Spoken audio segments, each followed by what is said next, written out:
SER Podcast.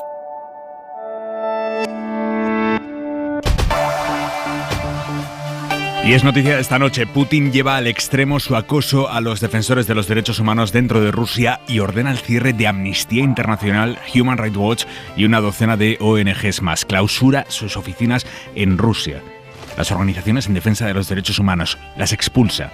Empezó deteniendo a quienes osaban a protestar en la calle, a los ciudadanos. Después impulsó la ley de censura para castigar a los medios que se atrevieran a llamar guerra a la guerra. Y ahora va a por las ONGs en defensa de los derechos humanos. Esteban Beltrán, buenas noches. Hola, buenas noches, Aymar. Director de Amnistía Internacional España. Entiendo, Esteban, que después de esta orden no queda otra que dejar de operar en Rusia. No. Cierra la oficina, pero desde luego no van a clausurar esa posibilidad de investigar lo que es las violaciones de derechos humanos que está cometiendo Rusia, tanto en su casa como fuera, ¿no? Claramente esto es un intento de que no trabajemos documentando los casos de violaciones de derechos humanos y logremos y contribuyamos con muchas otras organizaciones a mejorar la vida de los rusos o de los ucranianos. Así que nos cierran, pero nuestra gente está a salvo, pero continuaremos documentando los casos. ¿Qué busca Putin al impedir vuestro trabajo allí en Rusia? Bueno, nuestro trabajo es de dos organizaciones. Amnistía ya en el 2013 hubo un intento de cerrarlo, otro en el 2016-2017, y ahora, después de las denuncias de todo lo que hemos dicho con respecto a crímenes de guerra cometidos por las fuerzas rusas, el ejército ruso pues ha decidido cerrarlos junto a otras. Es decir, es un paso más en la tendencia a que la sociedad civil independiente de Rusia desaparezca, sean periodistas, sean defensores de derechos humanos, sean opositores políticos. Esteban Beltrán, director de Amnistía Internacional España, gracias, buenas noches. Gracias, buenas noches.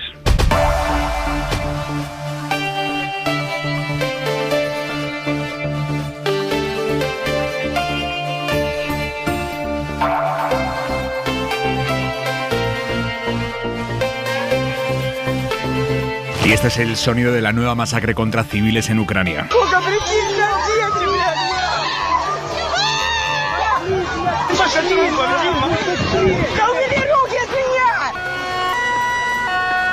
Son ya 50 los muertos confirmados en un ataque hoy contra una estación de tren repleta de civiles que iban a huir de Kramatorsk. Es una ciudad del Donbass, que es la región a la que Rusia está focalizando ahora mismo todos sus ataques. El día en 2 minutos, Marina Fernández. 5 niños de momento entre los muertos y un centenar de heridos. Muchos con miembros amputados, según denuncia el alcalde en Bucha. Our humanity was shattered. La presidenta de la Comisión ha visto hoy la humanidad hecha añicos. Von der Leyen y Borrell la han visitado antes de reunirse en Kiev con Zelensky, al que han prometido acelerar el examen de la candidatura de Ucrania para ingresar en la Unión Europea. Viernes de dolores para el PP, condenado hoy por tercera vez por la trama Gürtel. Asumir que esas responsabilidades existen. En segundo lugar, pedir disculpas. Y tercero, creo que ha pagado bastante responsabilidades políticas en relación a esos asuntos. La Audiencia Nacional condena al partido de Núñez Feijóo a pagar más de 200.000 euros. Dice la sentencia que la trama directamente sustituyó a la administración municipal en Boadilla. Feijóo ha defendido, por cierto, en Hoy por Hoy, la integridad de Almeida. Dicen ustedes, no, es que llamó usted a Luis Medina. Oiga, pues si lo sé, es que no lo digo. La justicia ha ordenado el embargo de los bienes de lujo que Luis Medina y Alberto Luceño se compraron con su comisión millonaria por el contrato con el Ayuntamiento de Madrid.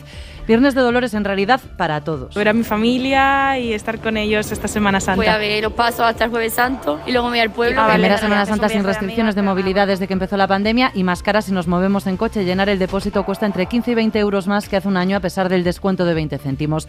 Más caro ha salido otro viaje, histórico. 1-0 ignition.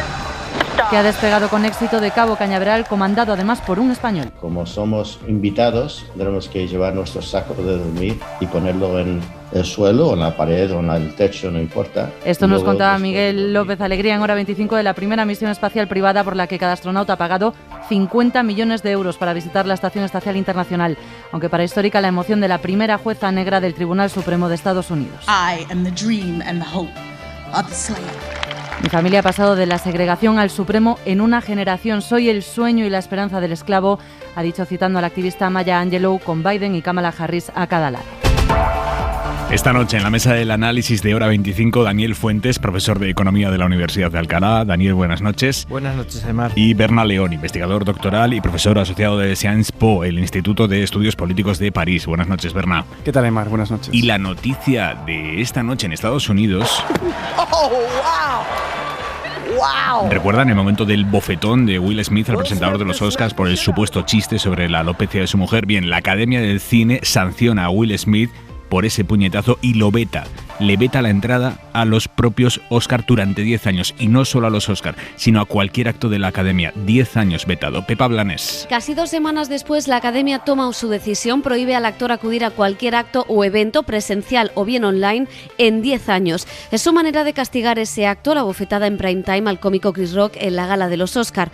El actor ya había anunciado que saldría voluntariamente de la institución, pero la Academia de Hollywood, que le mantiene el Oscar, ha querido dejar claro que sí habrá castigo. Su comportamiento fue dañino e inaceptable, dice en un duro comunicado. Además, tiene palabras para el cómico, le agradece que mantuviera la compostura sobre el escenario, sin mención al chiste previo sobre Jada Pinkett. Hora 25, con Aimar Bretos. Notre France, c'est notre langue, notre culture, notre volonté commune. Ce sera aux Français de décider qui est digne de devenir français et d'avoir le privilège d'entrer dans la communauté nationale. La reconquête de notre sécurité, la reconquête de notre identité, la reconquête de notre souveraineté. La France, qui a inscrit dans sa devise le devoir de fraternité et le dégoût pour toujours du racisme, de l'antisémitisme et de la haine des musulmans. Especial elecciones francesas, elecciones presidenciales francesas. Esta noche en Hora 25 les quedan ya menos de 2 horas a los candidatos a las elecciones para arañar los últimos votos, convencer a los indecisos. Termina la campaña para las elecciones del domingo. Esta votación del domingo es clave porque se decide quién pasa a la segunda vuelta, al duelo final. Es una gran cita electoral en Francia, sin duda, pero también para el resto de europeos, porque Francia es la 7ª economía del mundo, es el único país de la Unión Europea que es miembro permanente del Consejo de Seguridad de Naciones Unidas, que tiene armamento nuclear. Todas estas claves, enmárquelas en el contexto que tenemos: una guerra a las puertas de Europa, los precios subiendo y los populismos pescando en río revuelto. Tanto que Marine Le Pen amenaza ahora mismo el liderazgo de Macron en las encuestas. No se lo arrebata, pero sí se acerca.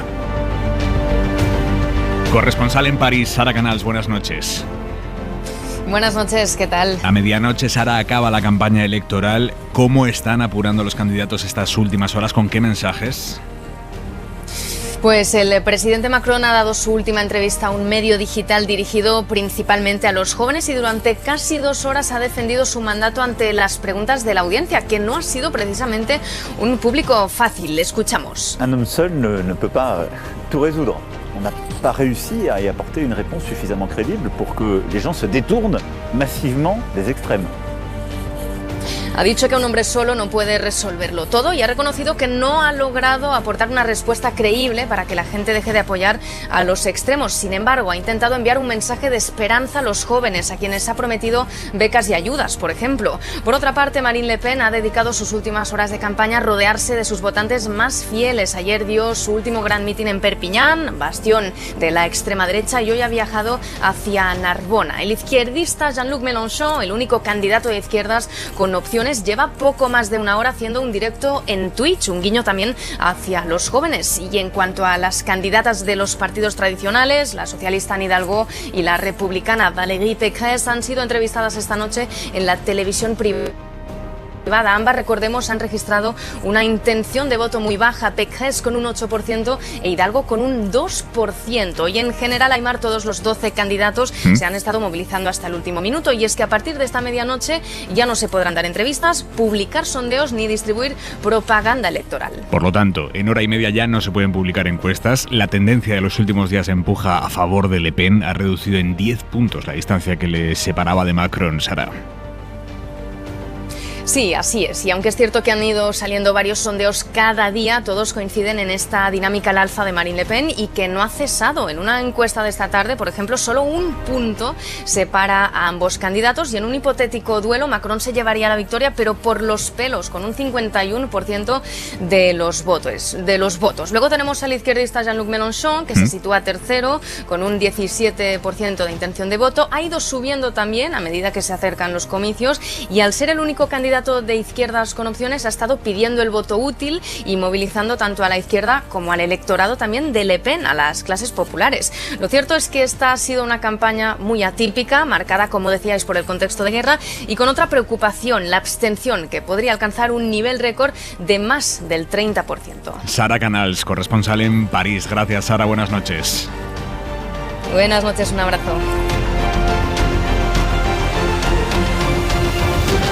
Os pido un primer titular, Berna León, Daniel Fuentes. ¿Qué nos dice la foto preelectoral a 2 días de la primera vuelta? Berna, empiezo por ti. Para mí el titular sería que sabemos probablemente lo que va a pasar en esta primera vuelta. Con casi toda seguridad van a pasar Macron y Le Pen cómodamente a segunda vuelta. Hay quien habla del efecto Mélenchon, pero resulta difícil imaginarlo. Pero es cierto que sí, pese a la radiografía de esta primera vuelta es prácticamente idéntica a la del 17, es una segunda vuelta en la que no podemos avanzar lo que va a pasar. Yo sé que también hay gente que está adelantando que Macron ganará con una cómoda ventaja, pero si, por ejemplo, miramos no tanto las encuestas como los mercados predictivos, que en su momento acertaron, por ejemplo, con la victoria de Trump cuando nadie daba un duro por ella, estimaban que había entre un 30 y un 35% de probabilidades de que él ganara. Y a día de hoy, por primera vez en toda la campaña y desde 2017, hay ciertos mercados predictivos que le dan a Le Pen un 30% de probabilidad de ganar. Con lo cual, creo que el titular sería: no sabemos a día de hoy si la ultraderecha puede gobernar Francia en menos de un mes. Desde luego, lo que es una realidad, Daniel, es que se le está poniendo a la situación francesa una pinta de Hillary Trump que asusta. Totalmente. Yo creo que la palabra iba a decir incertidumbre, más que incertidumbre, temor o miedo, según el posicionamiento de cada uno. Por ser optimistas, quizás este miedo también puede ser la solución al problema. El pacto republicano, esa unión de fuerzas que hacen barrera a la extrema derecha en el acceso a las instituciones francesas, funciona sobre todo cuando la probabilidad, o por lo menos la percepción de que ese escenario ocurra, sea realista, ¿no? Entonces, bueno, por ver la botella medio llena, diría que la parte positiva de ese miedo, de ese temor, es que al final movilice el voto en la segunda vuelta. Ludovic Lamant, buenas noches. Buenas noches. Es miembro fundador de Mediapart. Mediapart es el digital francés que se ha convertido en referencia del periodismo independiente, de investigación, con más de 200.000 suscriptores. Hoy Macron se ha dirigido al público joven en un medio para jóvenes, que es Brut. Hace 5 años, a esta hora de la noche, el último acto de campaña de Macron fue ser entrevistado por ustedes, por la redacción de Mediapart y por sus suscriptores. ¿Cómo ha cambiado Macron en estos 5 años? Desde aquel Macron que cerró la campaña de 2017 en la redacción de Mediapart al Macron que es hoy. Bueno, yo tengo la impresión de que cuando en 2017 lo de Macron, la apuesta era como hacer una mezcla entre hablar a la izquierda, pero también a la derecha, ¿no? Francesa. Y, por ejemplo, la gente decepcionada por François Hollande y el Partido Socialista, etcétera, etcétera.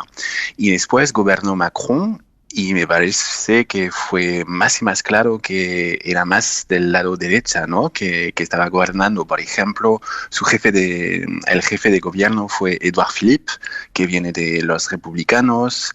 El ministro del Interior, por ejemplo, Gérald Darmanin, es un amigo de Nicolas Sarkozy. Entonces, yo creo que ahora bien, Macron tiene una imagen más como del centro de derecha. Eso queda más claro. Y por eso, en caso de, si tenemos como un duelo, como en 2017, entre Emmanuel Macron y Marine Le Pen, va a ser mucho más complicado para Macron esta vez para seducir y hablar a la gente de la izquierda. Y entonces, como hay mucho más, se está volviendo más complicado para él en el caso de un duelo con Marine Le Pen. ¿Pero qué pasa con la izquierda francesa? Francia hace frontera con España, aquí gana el PSOE. Francia hace frontera con Alemania y allí la socialdemocracia gobierna. ¿Cuál es la particularidad francesa para que la candidatura del Partido Socialista, que es Anne Hidalgo, quiere decir alcaldesa de París, es una candidata en principio fuerte, vaya a naufragar este domingo de manera estrepitosa? Sí. ¿Esto es mérito de Macron o es torpeza del Partido Socialista francés? Bueno, yo creo ambos. Lo gracioso en eso es que Anne Hidalgo ha estado hablando un montón de veces de Pedro Sánchez y del PSOE y del ejemplo de España, etcétera, pero eso parece que no funciona tan bien porque la gente tiene la impresión de que Pedro Sánchez se está, llevando muy bien con Emmanuel Macron en estos momentos, con lo de Ucrania, etc. Yo tengo la impresión de que todavía el Partido Socialista no ha hecho el trabajo de qué pasó con François Hollande. ¿Se acuerda de que en 2017 François Hollande no pudo presentarse otra vez? O sea, y no hubo como un momento crítico dentro del Partido Socialista para entender qué pasó. No han trabajado con universitarios. No sé, hay siempre un ejemplo que a mí me parece muy importante, que es el economista Thomas Piketty. No, me imagino que lo conocen también en España, que sí, es una referencia, ¿no? Del debate público sobre desigualdades, etcétera. Y, por ejemplo, él no está trabajando con el Partido Socialista en estos momentos. Y eso es como un buen ejemplo de cómo no funciona, no hay como nuevas ideas, no hay como la socialdemocracia que se está inventando, cómo puede ser que lo están pasando en España o en Portugal, etcétera.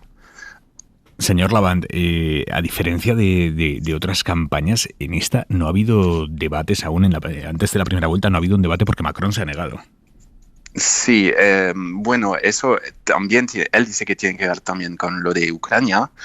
El tema es que la campaña fue tan corta, por ejemplo, Emmanuel Macron declaró su candidatura como hace solo un mes, ¿no? Hizo solamente un meeting que fue hace unos días en París. O sea, y unas entrevistas, pero muy limitadas, ¿no? Y eso fue bastante sorprendente, y también con temas que no tienen nada que ver con la pandemia, lo de los chalecos amarillos, que fue todo un momento muy tenso que hemos vivido hace unos años en Francia, etcétera. Entonces parece un poco también la campaña un poco desconectada con temas del momento, y solamente, solo después me callo, pero Marine Le Pen, por ejemplo, había hecho una apuesta hace unos meses, cuando toda la gente estaba hablando, por ejemplo, Éric Zemmour estaba hablando de identidad nacional, de racismo, de bla, bla, bla, y ella ha hablado de la inflación y de los precios de la comida, etcétera. Y 6 meses después, esa apuesta parece bastante inteligente, ¿no? Porque, funciona muy bien, conecta muy bien con el momento en el cual estamos. Que, la gente tiene miedo con este tema de la inflación y le castiga. Eso queda complicado para Éric Zemmour, pero ahora Marine Le Pen tiene la dinámica. Y entonces, vamos a ver qué pasa. Señor Lavand, le agradezco muchísimo que haya aceptado nuestra invitación. Buenas noches. Muchas gracias, buenas noches. Hora 25. Aimar Bretos.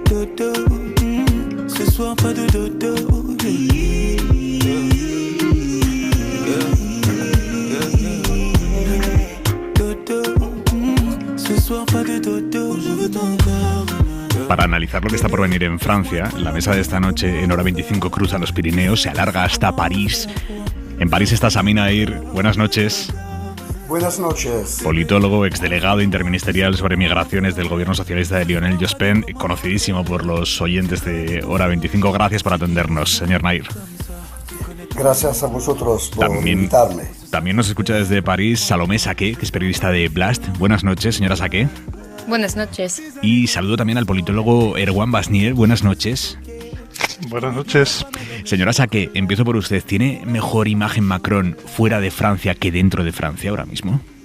Sí, creo que Emmanuel Macron disfruta de una mejor imagen al extranjero que en Francia. Primero porque tiene una buena estrategia de comunicación, viajó mucho durante su mandato de 5 años y tiene esa imagen de un presidente un poco cool, como relajado, joven, como Barack Obama o Justin Trudeau en Canadá. Uh-huh.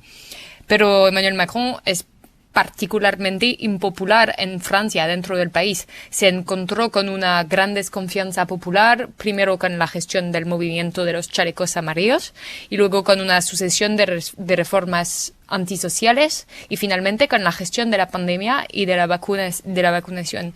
Y las últimas encuestas muestran que sí está en la segunda vuelta, no está seguro que va a ganar contra la ultraderecha. Señor Nair, ¿usted cómo lo ve? ¿Macron ha jugado bien sus cartas? ¿No las ha jugado bien? Bueno, la situación es difícil. Macron fundamentalmente creo que cometió un grave error, es pensar que no tenía que entrar en la contienda electoral, tenía una buena excusa por eso, que es la guerra de Ucrania, y hemos asistido a un escenario un poco, digamos, extraño, en el que en realidad los candidatos contra de él, tanto desde la derecha, la extrema derecha, como desde la izquierda, discutían entre ellos, hacían campaña unos contra ellos, y el principal, digamos, personaje concedido por esa campaña estaba ausente. Y creo que eso ha sido un grave error por parte de Macron. Un grave error porque eso ha generado dos sentimientos que se pueden encontrar hablando con la gente en la calle. El primer sentimiento es que no ha cambiado, sigue siendo altañero, no se ocupa de nosotros y está siempre, digamos, en este asunto trágico, por supuesto, pero Francia también está en una situación difícil. Y segundo, el problema de Macron era poder fundamentalmente movilizar una parte importante de la juventud. Ahora bien, no lo ha hecho. Y se ha dado cuenta estos 2 últimos semanas que había fallido en este asunto y ha intentado focalizar su campaña estas 2 últimas semanas esencialmente haciendo de la extrema derecha su adversario principal y intentando recuperar, tejer, digamos, relaciones con la juventud. Creo que es demasiado tarde para él y que eso va a generar inevitablemente un nivel de abstención importante. Acabo de escuchar lo que vuestros corresponsales han dicho. Es decir, que se supone que tendremos más o menos 30% de abstención. Creo que tendremos un poco más.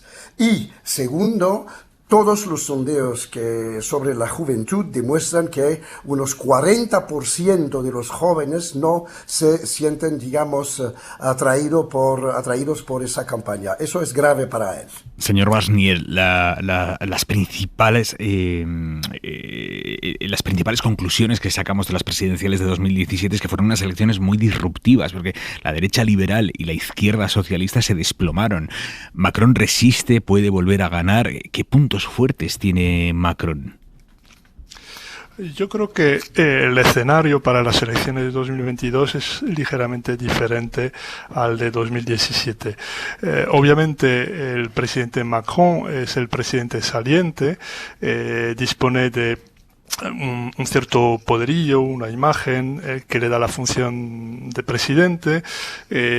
También, bueno, pues yo creo que sigue siendo un líder político que tiene mucho carisma, tiene una capacidad extraordinaria de seducción, de atraer tanto pues un electorado a la izquierda, y estoy pensando en el Partido Socialista, o en el centro derecha. También yo creo que Macron como líder pues ya sabe cómo hay que hacer para ganar, sigue teniendo esa capacidad de atracción dentro del espacio político francés, desde lo que podríamos llamar una especie de centro centrípeta, en la que, bueno, pues intenta atrapar todo lo que gira alrededor de ese espacio del centro, pero yo creo que, coincidiendo con lo que decía el señor Nair, yo creo que lo va a tener difícil porque ha calculado mal el impacto de la estrategia de campaña o de no campaña, que yo creo que de forma casi deliberada pues había decidido seguir, sin entrar de lleno o de forma muy tardía en la campaña, sin acceder a debatir con sus principales adversarios cuando todo el mundo lo reclamaba, tanto los propios interesados como también los electores, también negándose de alguna forma a hacer un balance de su gestión que se preste pues a un debate, a ciertas críticas. Lo ha hecho de forma muy tardía y repasando, asumiéndolo como logros durante su único meeting del fin de semana pasado, pues todo lo que ha podido hacer bien. Yo creo que Obviamente la actualidad política y la crisis de Ucrania pues han podido absorber al presidente Macron hiperactivo en el escenario internacional, pero no es la única excusa, digamos, el único motivo por el cual Macron ha estado ausente del escenario político, accediendo pues a debatir, a volver a proponer, presentar su visión. No lo ha hecho y eso le puede costar, yo creo que efectivamente esa posición de liderazgo en la primera vuelta, aunque no sabemos si podemos cuestionar o no, puede haber sorpresas. En la segunda vuelta parece que estará con cierta seguridad, pero yo creo que tanto lo que es la cuestión del voto útil como la cuestión de la abstención pueden reservarnos unas sorpresas. Berna León, nos lo decía Sara Canals, lo subrayaba Saminair, Macron ha salido esta noche a buscar el voto joven. ¿Está movilizada la juventud en Francia de cara a estas elecciones? ¿O qué nos dicen los niveles de movilización que estamos viendo dentro de la juventud? Bueno, creo que hay dos grupos en Francia que están claramente desmovilizados. Por una parte, los jóvenes. Como se señalaba, hay un 40% de abstención joven en Francia. Fue así en 2017 y se estima que sea incluso mayor en estas. Y, por otra parte, hay una desmovilización importantísima entre las familias más precarias. Hay un 40% de abstención frente a un 16% de los más pudientes. Parece bastante claro que Macron, con su estrategia de efectivamente no participar en debates y aprovechar el perfil institucional de la presidencia con una idea de que no hacer campaña es la mejor campaña, ¿no? De alguna manera ha sido sobrevalorada por su equipo y parece que pues no va a conseguir movilizar a ese electorado. Por otra parte, quien sí lo va a lograr hacer con algo más de seguridad es Mélenchon. Parece que en estas últimas semanas, en este sprint final de campaña, ha logrado pegar un empujón, controlando mucho mejor los tiempos que sus rivales en las encuestas, pese a que podemos asumir que no pasa a la segunda vuelta. Y creo que además ha habido otro error por parte de Macron a la hora de pues, por ejemplo, rechazar estos debates, que es el permitir que sus dos principales rivales, por una parte Le Pen y por otro Mélenchon, puedan de alguna manera escaquear su historial en política exterior en relación a Ucrania, ¿no? Que es algo que también hay que tener en cuenta. El coste de oportunidad de esta estrategia institucional por la que ha decidido optar Macron y que claramente pues, va a dejar a mucha gente en su casa, tanto en la primera como en la segunda vuelta. Porque historial internacional respecto a Ucrania, por ejemplo, Marine Le Pen tuvo que tirar a la basura, tuvo que destruir miles de folletos electorales en los que salía ella en una foto con Putin. Daniel, tu análisis. Pues mira, por no repetir algunos de los elementos que ya se han citado, han salido 2 veces los chalecos amarillos, han salido 2 veces referencias al voto joven. Yo interpreto un poco algunas de las cosas que estaba diciendo Berna como un voto de clase. La soberbia del presidente, entrar tarde en campaña. Creo que hay un elemento que todavía no hemos comentado, que es el papel de Zemmour, que es un contendiente nuevo. Vamos a ubicar bien a Zemmour para quien no lo tenga en su mapa. Zemmour es un señor de extrema derecha, que antes tenía presencia en los medios.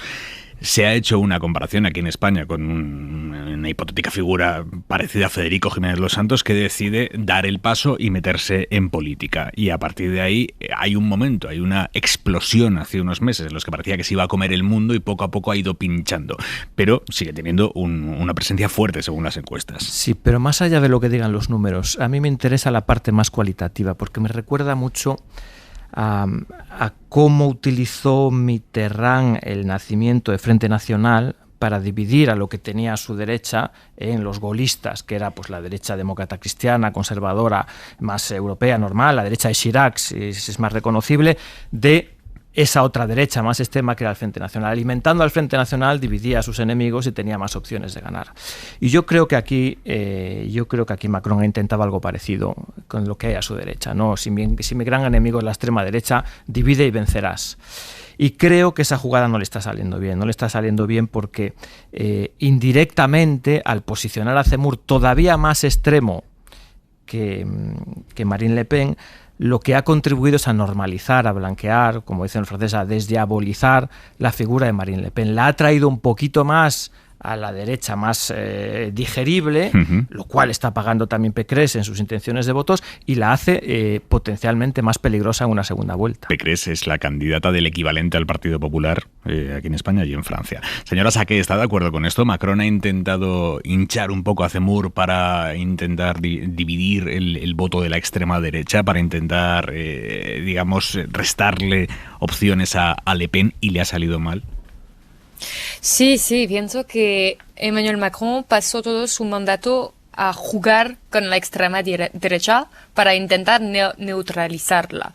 Y por eso él habló con Éric Zemmour, intentó hacer cosas para dividir la extrema derecha, pero también para debilitar a la extrema derecha, intentó robar ideas. Y eso me parece un tema que no hemos del cual no hemos hablado hoy, y el hecho de que Emmanuel Macron ahora no pueda ganar seguro contra la extrema derecha no es nada. Emmanuel Macron nombró a un ministro del Interior muy derechista, Gérald Darmanin, que reutilizó durante 2 años constantemente el vocabulario de la extrema derecha. Por ejemplo, hablando de salvajismo y salvajismo en Francia, estigmatizando a los musulmanes, gente de inmigración, y el ministro del Interior también, hace 1 año y medio, eligió de debatir con Marine Le Pen, la líder de la extrema derecha, cuando nada le obligaba a hacerlo. Y durante este debate, el ministro calificó a Marine Le Pen de blanda, de débil con el islamo radical. Y no sé si ustedes se dan cuenta en España de lo que significa, pero calificar a Marine Le Pen de débil con los musulmanes, cuando es la política más racista y xenófoba de Francia, es una locura. Y para mí, en mi opinión, este es el momento en el que Emmanuel Macron marcó un acercamiento a las ideas de la extrema derecha para, no sé, me imagino, para neutralizarla. Y también un otro momento fue en el día en que Kabul fue tomada por los talibanes en Afganistán, el pasado mes de julio. Las primeras palabras del presidente Macron no fueron para los pobres afganos, pero sus primeras declaraciones fueron para decir que habría que tener cuidado con la inmigración descontrolada en el futuro, que era exactamente lo que un político de extrema derecha diría. Vamos a hablar ahora de inmigración, de xenofobia, de islamofobia. ¿Nos decía todo esto? Pero sí, todo esto para mí ayudó a banalizar las ideas de extrema derecha, a legitimar esta forma de pensar, y al final nunca ganamos a este juego porque la extrema derecha siempre va más allá. Y esto es lo que pasó con Éric Zemmour, porque es aún más racista, aún más xenófoba y siempre puede ir más lejos. Hora 25. Aimar Bretos. J'ai toujours rêvé d'être dans le top, sauf face à la jalousie. Jefe.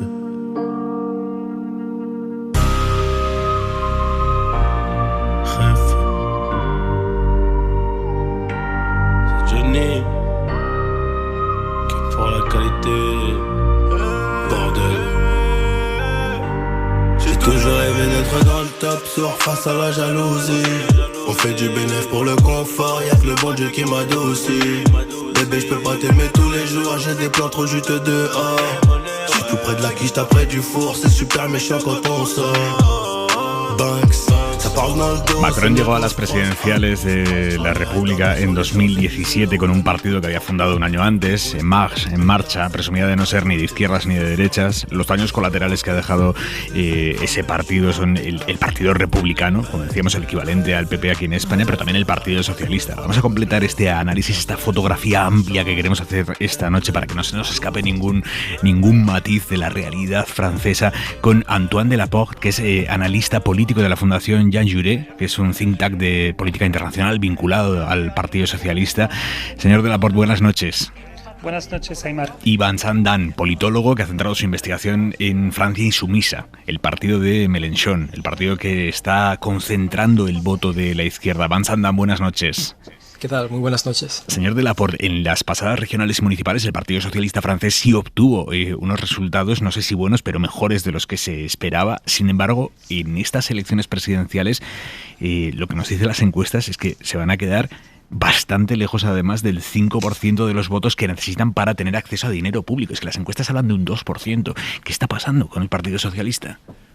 Sí, claro. Esta semana la prensa evocó una reunión secreta entre Anne Hidalgo y algunos responsables del Partido Socialista, pero no su primer secretario, para hablar del fin del Partido Socialista y de la reconstrucción de un partido de gobierno socialdemócrata. Claro que en las municipales del 2020 y de las regionales del 2021, el Partido Socialista aprovechó su implantación territorial antigua y la ausencia de una verdadera concurrencia electoral del partido de Macron, que no tiene esa implantación, pero obtuvo excelentes resultados en un contexto de muy baja participación, especialmente en las clases populares. Y al nivel nacional, el Partido Socialista sigue sufriendo del desgaste ocasionado por el último mandato presidencial que consiguió con François Hollande. Su imagen nacional se queda bastante quemada por los recortes, la ley de liberalización de la economía o la reforma laboral del mandato Hollande. Al nivel local, puede apoyarse sobre regidores conocidos y reconocidos, conformar coaliciones de izquierdas con los Verdes y el Partido Comunista y ampliar su base electoral, así que como reivindicar una gestión más social y de proximidad. Y eso no puede reivindicarlo Anne Hidalgo como candidata del Partido Socialista a nivel nacional. Señor Dan, ¿el domingo vamos a asistir a la defunción del Partido Socialista francés? Bueno, yo creo que eso es una posibilidad, porque lo que está pasando ahora es que me parece que el Partido Socialista está atrapado entre el macronismo y el melenchonismo. O sea, por un lado ese proyecto que empezó siendo un proyecto, digamos, social liberal de Emmanuel Macron en 2017, que por cierto ha girado mucho a la derecha durante estos 5 últimos años, pero lo que pasa y lo que puede parecer sorprendente es que la mayoría de la gente que votó a Macron viendo de la izquierda en 2017 le sigue votando. Por eso digo que estaba atrapado entre macronismo por un lado y el melenchonismo por otro lado, porque tenemos a esa candidatura, la tercera candidatura de Jean-Luc Mélenchon, que me parece que es bastante fuerte y que tiene una hoja de ruta bastante clara, coherente, más radical, por cierto, con un programa bastante bien trabajado y una capacidad de atraer al voto joven, de atraer también al voto de la gente de los barrios, mucho más fuerte que el Partido Socialista. Y a mí me parece que le va a ser muy complicado al Partido Socialista resistir a esa segunda gran derrota electoral. Por cierto, como decía Antoine, es verdad que tiene una implantación territorial bastante fuerte, pero por otro lado, hemos visto durante las elecciones locales, municipales sobre todo, que poco a poco esa implantación territorial se va a sustituir por, yo creo, la hegemonía de partidos de izquierda más radical, siendo los Verdes o Francia Insumisa. Señor Nair, usted conoce bien al Partido Socialista francés. La situación, ya lo estamos contando, es crítica, pero ¿diría usted que es irreversible?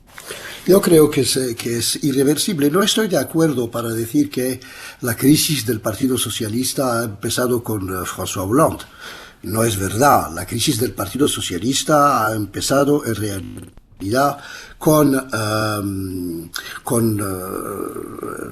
el fracaso de Lionel Jospin en 2002 y con la imposibilidad en la que el Partido Socialista se ha encontrado para repensar su papel en la sociedad francesa, para renovar o modernizar su lectura de los problemas a los que se enfrenta la sociedad francesa y sobre todo para autocriticarse, es decir, para explicar a la gente por qué se han equivocado y lo que había que hacer. Y fundamentalmente, cuando yo trabajé durante la campaña de François Hollande, estaba, digamos, bastante vinculado a los círculos dirigentes en aquella época, y yo vi claramente que la victoria de François Hollande ha sido una victoria casi por sorpresa, porque fundamentalmente había un rechazo muy fuerte de Nicolas Sarkozy, un rechazo, digamos, a la persona, un rechazo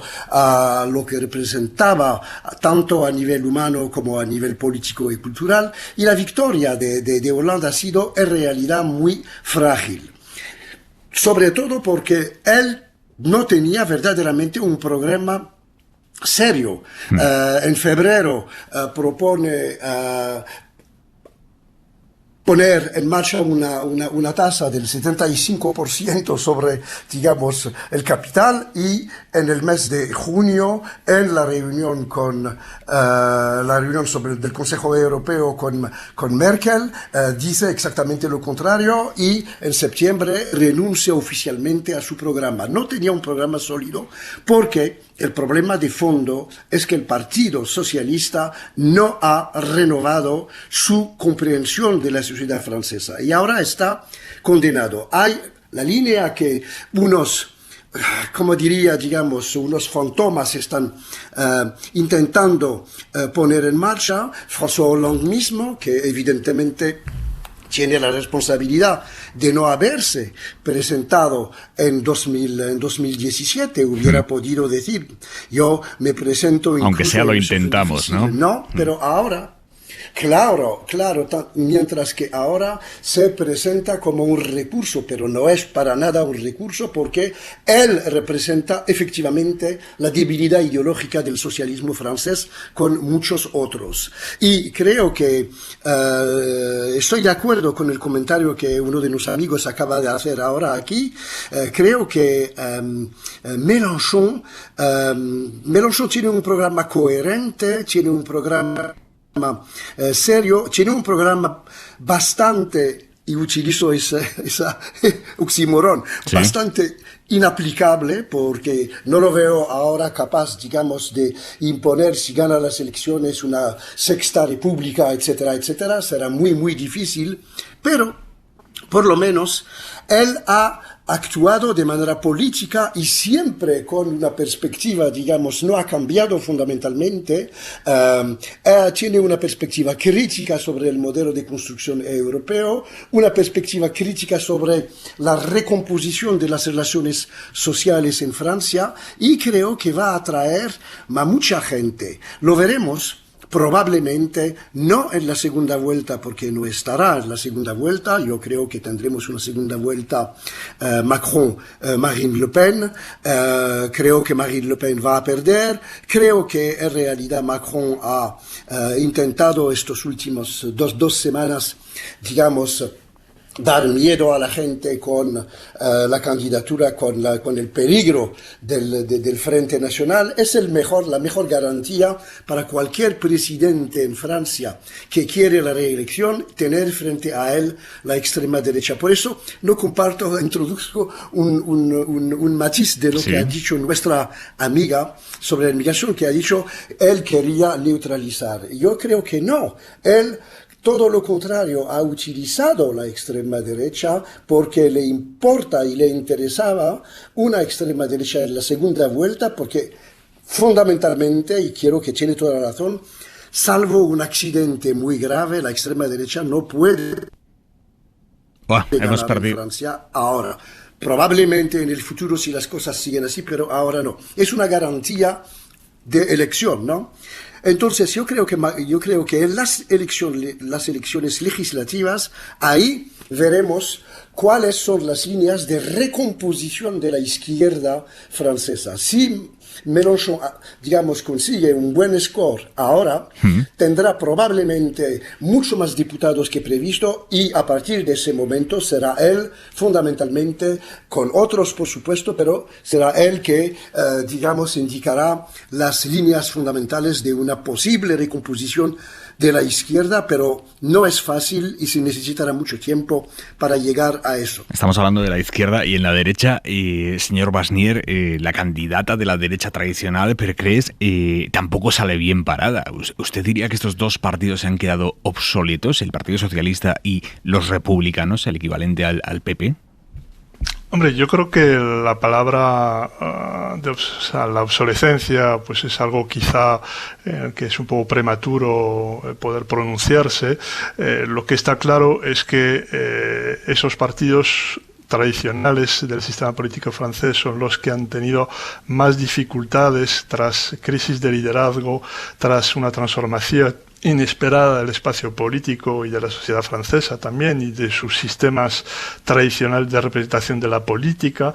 Pues todo eso ha ido cambiando y se ha plasmado pues en la sorpresa, digamos, en la recomposición del espacio político en 2017, con el liderazgo inesperado de un antiguo ministro de Economía que pues se presenta a las elecciones presidenciales.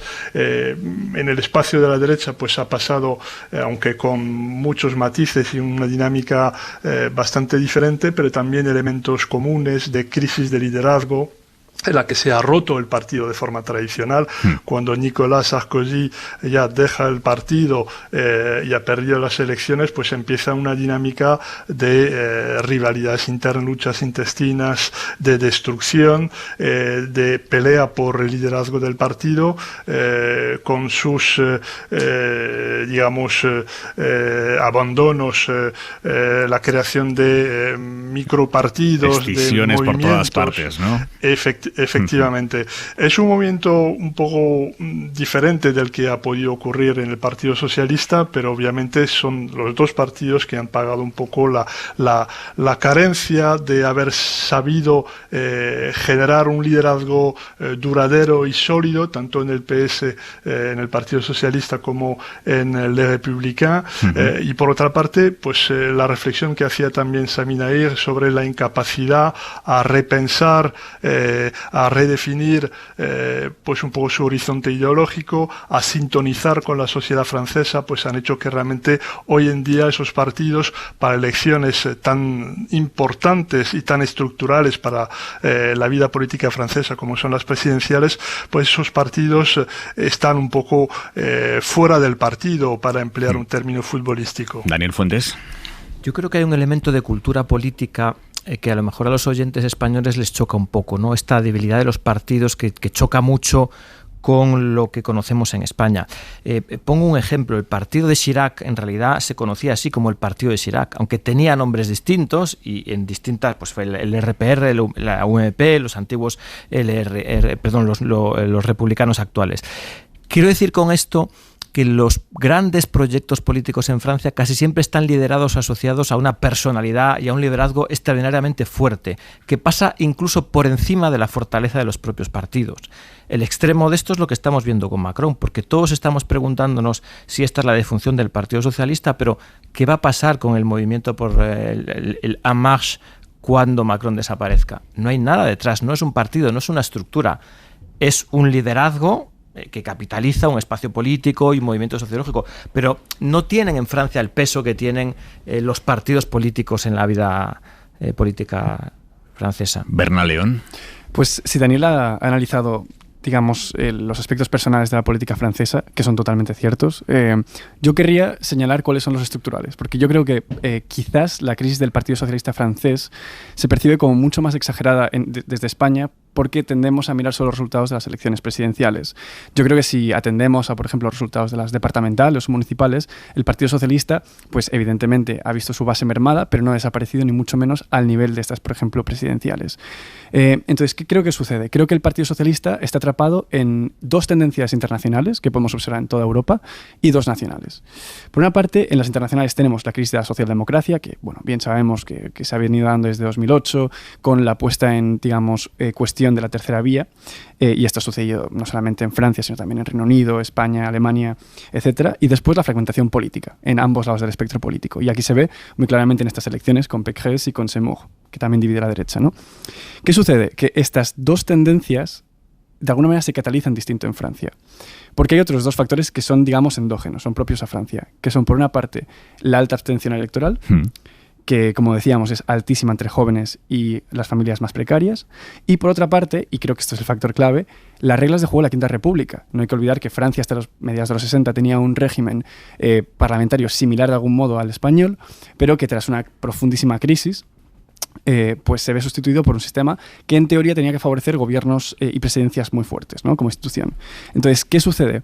Que pese a que el Partido Socialista no ha desaparecido, digamos, a los niveles de las presidenciales, cuando tienen que verse, tienen que enfrentarse al resto de candidatos en las presidenciales, al no liderar el bloque de la izquierda ahora mismo, que está liderado de manera indudable por Mélenchon, pues tienen muchísimos problemas para, proponer un candidato viable. Pero es importante señalar que entre la base de Mélenchon hay un 50% de votantes que ellos mismos en encuestas dicen que votan en departamentales o municipales a partidos como el Partido Verde o el propio Partido Socialista. Es decir, que es una particularidad de las presidenciales. Mélenchon es el equivalente, salvando todas las distancias, pero a Pablo Iglesias, allí en Francia. Van Sandan, politólogo que ha centrado su investigación precisamente en Francia insumisa, el partido de Mélenchon. ¿Cómo definiría usted lo que Mélenchon ofrece al electorado, lo que Mélenchon supone y ofrece como figura política? Sí, es verdad, con la comparación con Pablo Iglesias y con Podemos, es verdad que Mélenchon se presentó a la elección presidencial por primera vez en 2012 con el Frente de Izquierdas, que era una coalición electoral con el Partido Comunista, que era, digamos, un frente de la izquierda tradicional con la bandera roja, con la Internacional y con todos los símbolos más tradicionales. Y inspirándose del auge de Podemos en España, en 2016 ha montado su propia plataforma, Francia Insumisa, con un discurso muy parecido al discurso de Pablo Iglesias, o sea, oponiendo el pueblo contra la casta, dejando un poco de lado los símbolos tradicionales de la izquierda radical para abarcar un poco más, digamos, los símbolos patriotas, nacionales, la bandera, la marsellesa, etc. Y yo creo que ha adoptado ese mismo tipo de estrategia populista.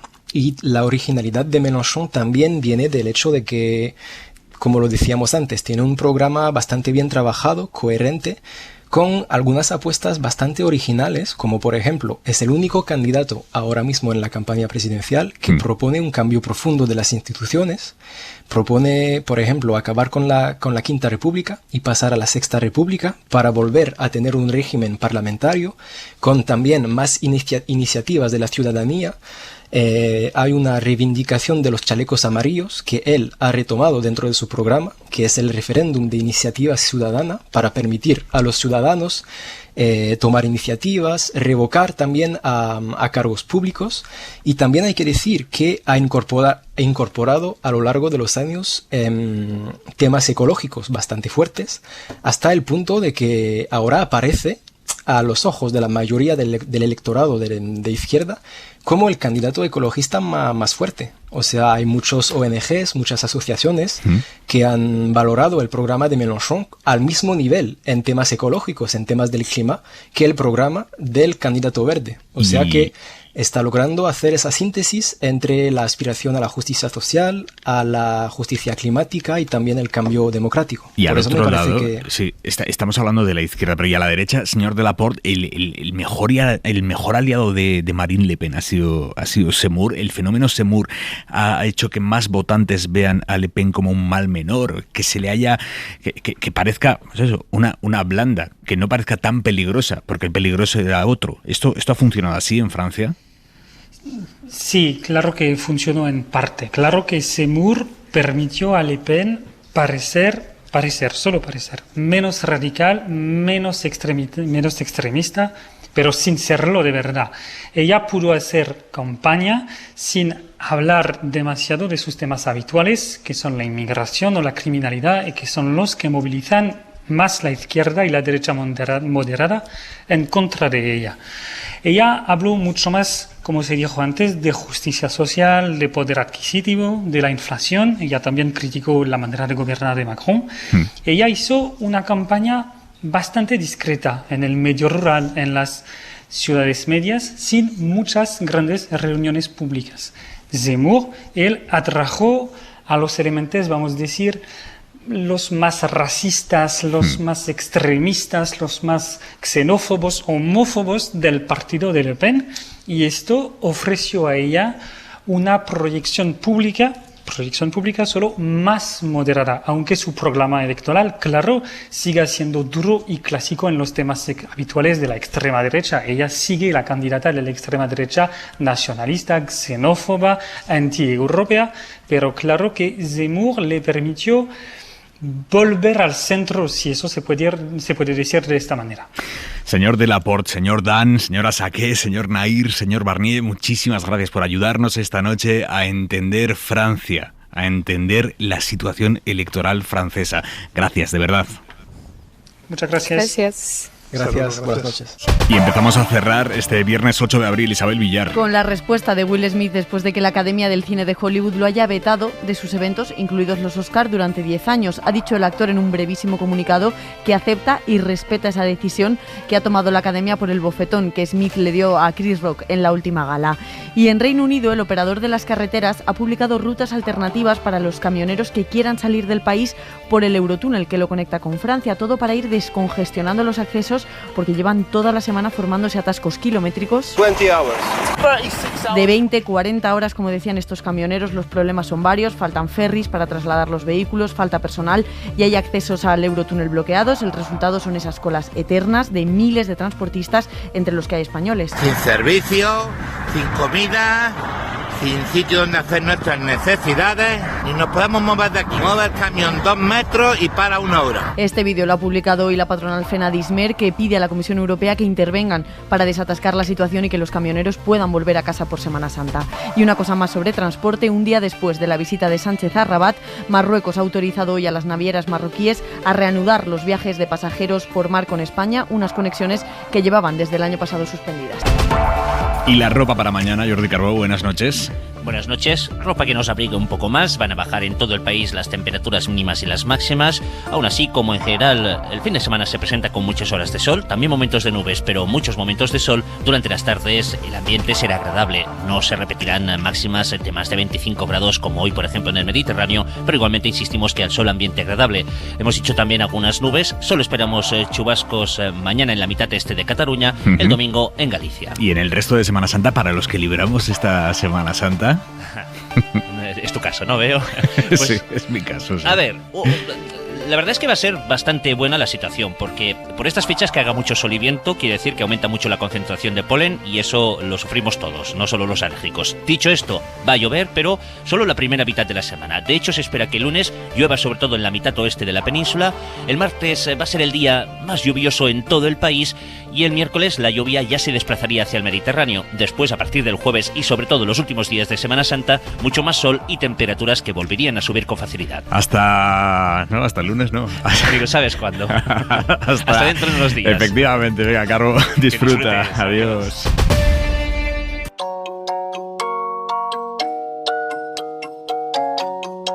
Hora 25. Aimar Bretos. Rien peut me ramener plus en arrière que l'odeur de la pâte à modeler. Maman est prof de maternelle, c'est même la maîtresse d'à côté. J'ai 5 ans et je passe par la fenêtre pour aller me planquer dans sa classe. Elle me dit t'es pas censé être là. J'ai dit près de toi c'est là ma place. J'aime que les livres, je préfère être seul, donc je suis plus content quand il pleut.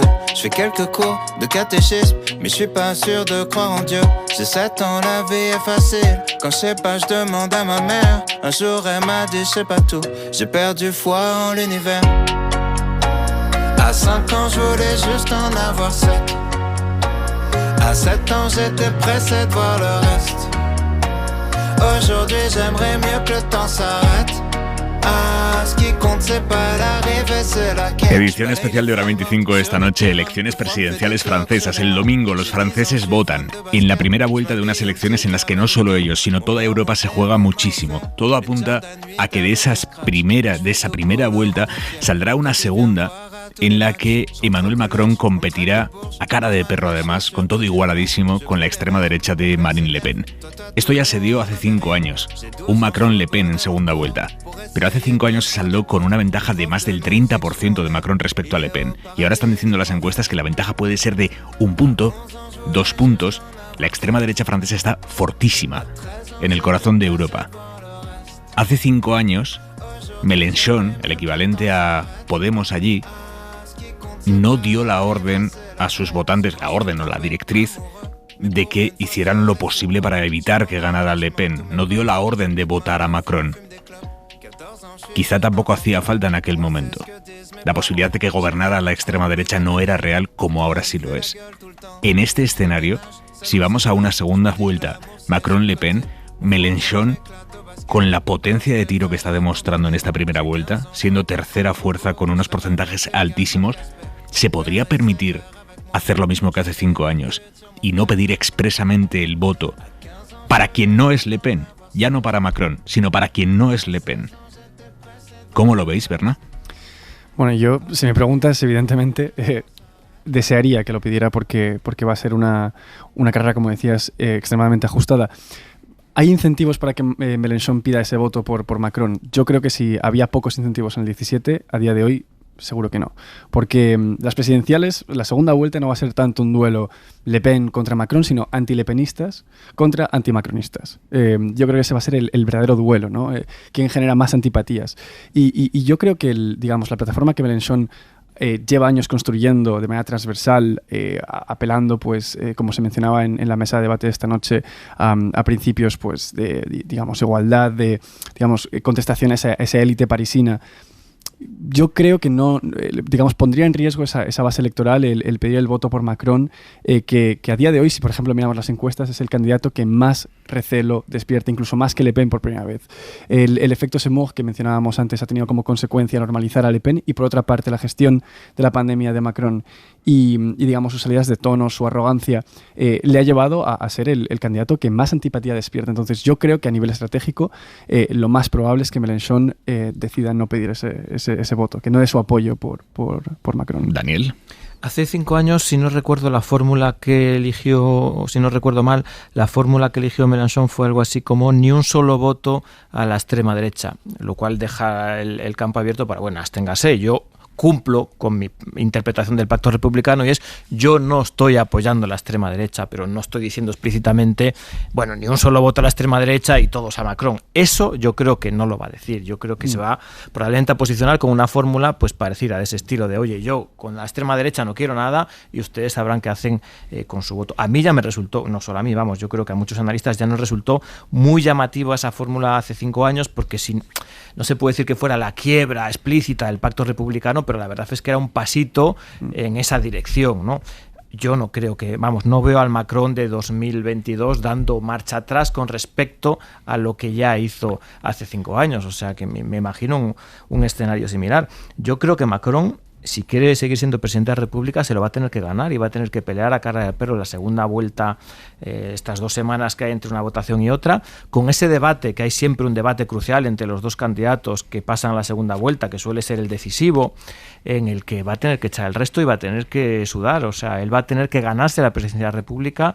Esta postura un poco de, bueno, el voto útil o el voto por descarte, yo creo que no va a ser suficiente. Me temo que no. Por eso yo realmente estoy inquieto con el resultado. Yo no creo que esté garantizada la victoria de Macron. Ayudadnos a entender. Le Pen y su partido es el equivalente a Vox en España. ¿Hay diferencias, Berna?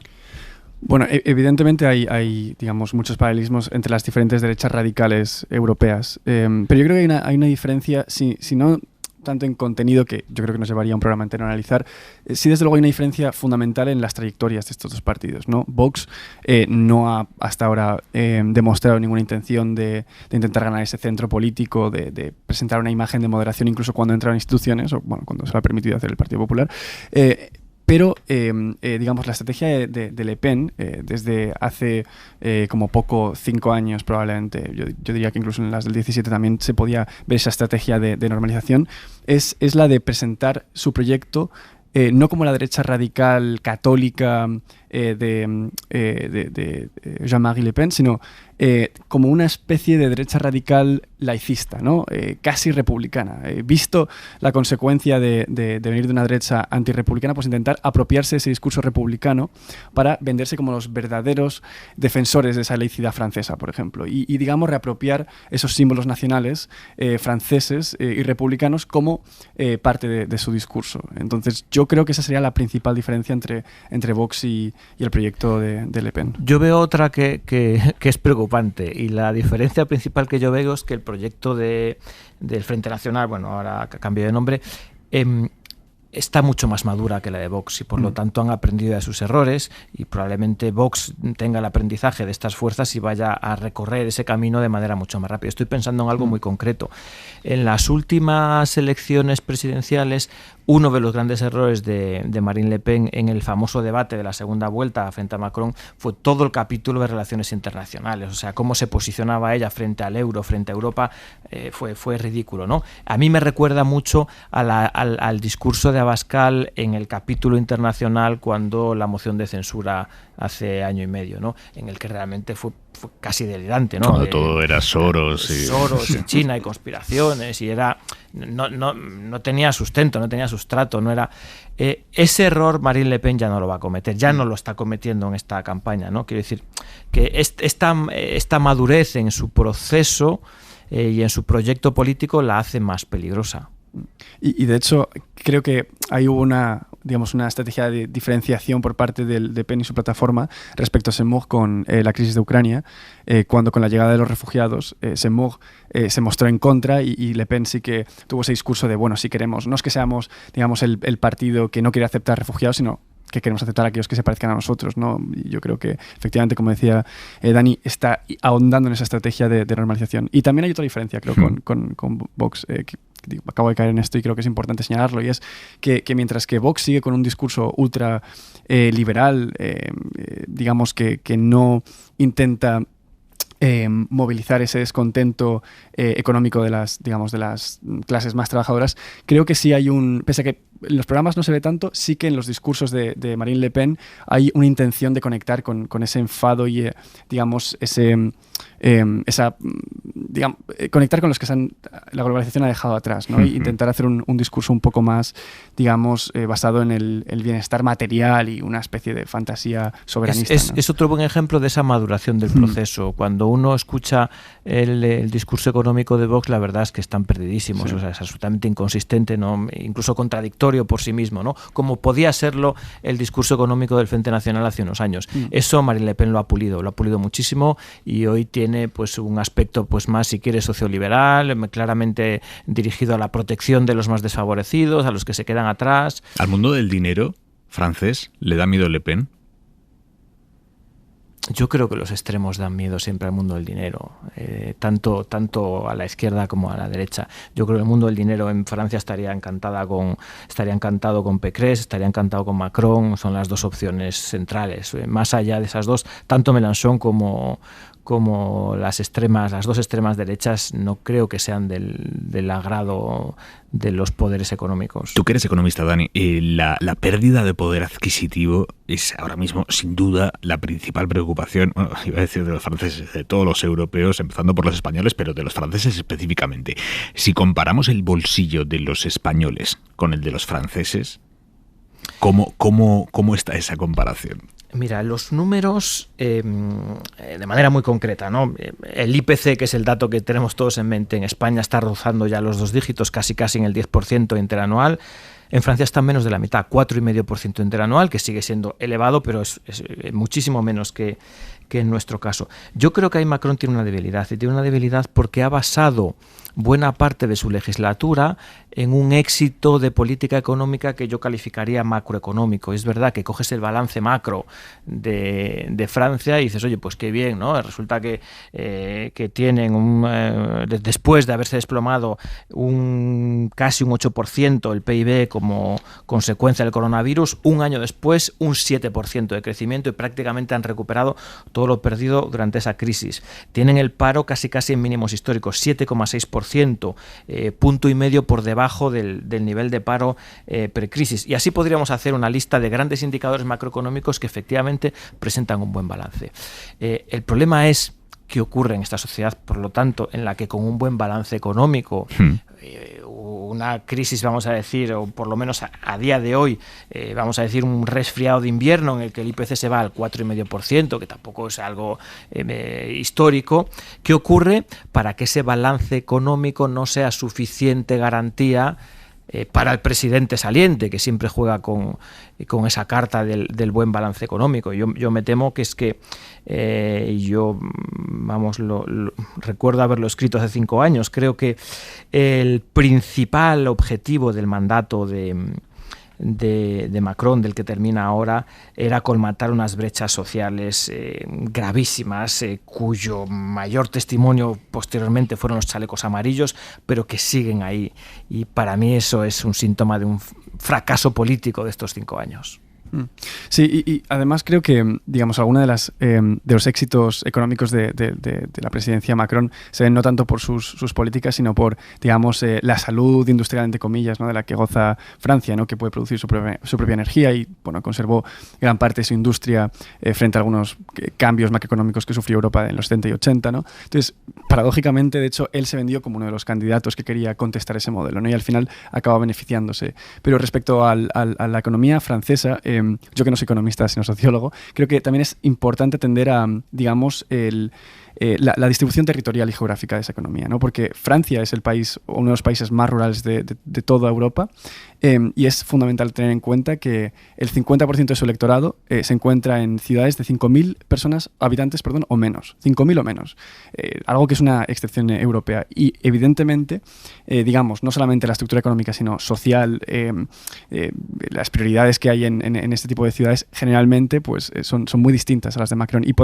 además sabemos por los datos que en ciudades de menos de 1.000 habitantes y de menos de 5.000 habitantes, Le Pen gana a Macron estadísticamente. Entonces, yo creo que eso es también importante tenerlo en cuenta. No olvidemos cuál fue el origen del mayor descontento social al que tuvo que enfrentarse Macron en esta legislatura. ¿Cuál? Fue una cuestión fiscal. Una cuestión fiscal. Fueron 2 cuestiones fiscales al mismo tiempo. El momento en el que decide eliminar el impuesto que se llamaba sobre la fortuna, el del patrimonio inmobiliario y patrimonio financiero, lo sustituye por un impuesto que solo grava el patrimonio inmobiliario, no el financiero. Es decir, le dice a las grandísimas fortunas, las que tienen activos, activos financieros, le dice, mira, por los activos financieros no vais a tributaréis solo por los inmobiliarios, y al mismo tiempo, de manera simultánea, sube la fiscalidad del diésel. Y ahí es donde esa Francia de la que hablaba Berna, la Francia del tractor, la Francia del cambio, dice, o sea, que para financiar la subida del combustible de mi tractor, le perdonamos los impuestos a los más ricos, riquísimos. Oye, antes de irnos, y vosotros que conocéis perfectamente la política francesa, porque además ambos habéis vivido en ese país,